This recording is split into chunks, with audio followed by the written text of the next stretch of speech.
नमस्कार, हरियाणा डायरी में आपका बहुत बहुत स्वागत है। मैं हूं आपके साथ वर्षा शर्मा। हाल ही में आयोजित हुई हरियाणा मंत्रिमंडल की बैठक का जिक्र करेंगे, जो सिर्फ फैसलों की सूची नहीं थी, बल्कि आने वाले वर्षों के लिए प्रशासनिक रोड मैप का संकेत थी।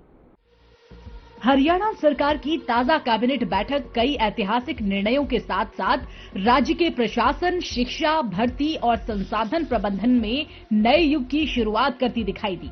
इन निर्णयों में पारदर्शिता, सुशासन, दक्षता और युवाओं को अवसर देने का स्पष्ट संदेश झलकता दिखाई दिया। कैबिनेट में हरियाणा सिविल सेवा की मुख्य परीक्षा प्रणाली में बड़ा सुधार करते हुए एक ऐसा प्रारूप तैयार किया गया जो आधुनिक प्रशासनिक आवश्यकताओं के अधिक अनुरूप है। अब पीएमटी और पीएसटी पास उम्मीदवारों में से प्रत्येक श्रेणी के पदों की संख्या से 10 गुना उम्मीदवारों को नॉलेज टेस्ट में बुलाया जाएगा, जिसका वेटेज 97% रहेगा। राज्य मंत्रिमंडल की बैठक में हरियाणा पुलिस में कांस्टेबल और सब इंस्पेक्टर के पदों पर सीधी भर्ती के लिए पंजाब पुलिस नियम 1934 में संशोधन करने की मंजूरी प्रदान की गई। पुलिस के करीब 6000 पदों पर भर्ती प्रक्रिया शुरू होने से पहले भर्ती नियमों में बदलाव किया गया।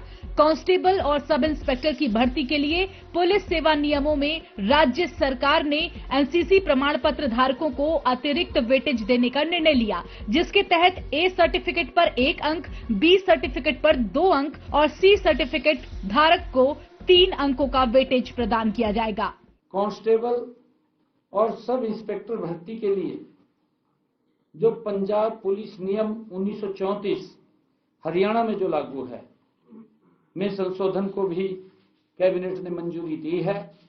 अब एनसीसी सर्टिफिकेट वालों को अतिरिक्त वेटेज, जिनके पास ए सर्टिफिकेट है उनको 1 अंक, बी सर्टिफिकेट पर 2 अंक और सी सर्टिफिकेट पर 3 अंक मिलेंगे। ये वेटेज दी गई है, कैबिनेट में फैसला लिया गया है। इसी के साथ खनन, एग्रोमॉल और लेखा प्रबंधन के साथ साथ सुशासन की दिशा में ठोस सुधार पर भी सीएम सैनी ने कहा, एग्रीगेटर लाइसेंस देने के लिए हरियाणा मोटर वाहन नियमों में भी बदलाव किया गया है।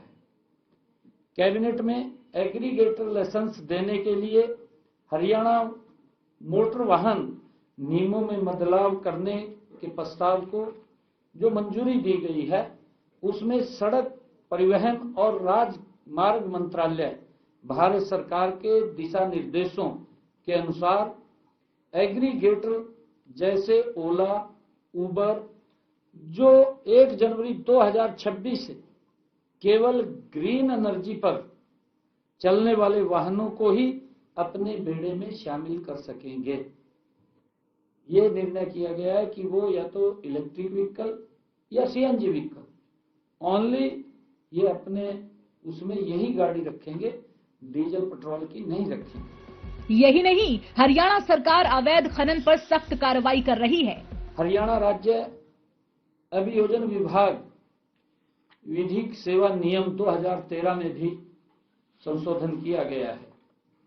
नए आपराधिक कानूनों को प्रभावी रूप से लागू करने के लिए अभियोजन विभाग में 48 पद सृजित किए गए हैं। इसकी मंजूरी भी कैबिनेट ने दी है। इनमें उपनिदेशक के 24 पद और सहायक निदेशक के 24 पद शामिल हैं।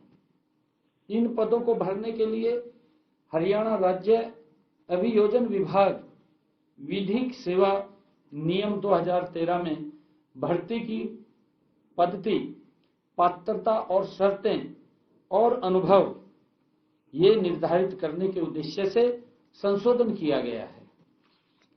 और इसी प्रकार कांस्टेबल और सब इंस्पेक्टर की भर्ती के नियमों में भी संशोधन किया गया है। कांस्टेबल और सब इंस्पेक्टर भर्ती के लिए जो पंजाब पुलिस नियम 1934 हरियाणा में जो लागू है में संशोधन को भी कैबिनेट ने मंजूरी दी है। हरियाणा में विकास, सुशासन और पारदर्शिता की दिशा में ये निर्णायक बैठक केवल नीतियों की घोषणा भर नहीं, बल्कि बेहतर प्रशासन और जनहितकारी शासन की दिशा में एक मजबूत कदम है। चाहे बात हो भर्ती प्रक्रिया में सुधार की, पारदर्शिता की या खनन और व्यापार से जुड़े फैसलों की, ये बैठक हरियाणा को और भी ज्यादा सुव्यवस्थित, पारदर्शी और नागरिक केंद्रित शासन की ओर अग्रसर होते हुए दिखाती है। शहरी शासन से लेकर पॉल्यूशन फ्री परिवहन से लेकर खनन विभाग का पुनर्गठन तक प्रशासनिक कार्यशैली में सुधार, संघ पुलिस भर्ती और नई टेंडर नीति, खनन विभाग यहां तक कि बता दें कि आवंटितों को लिए बड़ी राहत दी गई है। फिलहाल के लिए हरियाणा डायरी में इतना ही। नमस्कार।